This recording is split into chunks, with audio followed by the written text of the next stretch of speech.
యేసు ప్రభువుని కలిగి ఉంటే ఇక ఏ బాధ ఉండదు. తడిగొట్టేసుకుని పడుకోవచ్చు అంటే తప్పది. యేసు ప్రభువు వారిని కలిగి ఉన్నను రావలసినవి జీవితంలోకి వస్తాయి.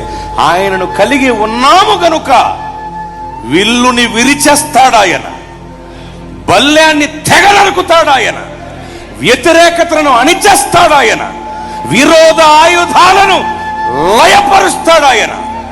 ఆయనను కలిగి ఉన్నాం గనుక తన రక్త కంచె మన చుట్టూ ఉంచుతారాయన. స్తోత్రం.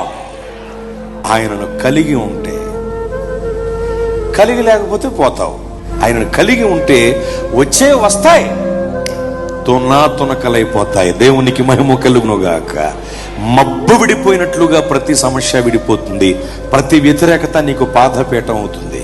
గొల్లియాతంత ఎత్తైన శ్రమ, వ్యాధి, బాధ, రుగ్మత, సమస్య, శత్రువు సహితము నీ మీదకొచ్చి నీ కాళ్ళ ముందు బోర్ల పడతాయి ప్రభువుని కలిగి ఉంటే.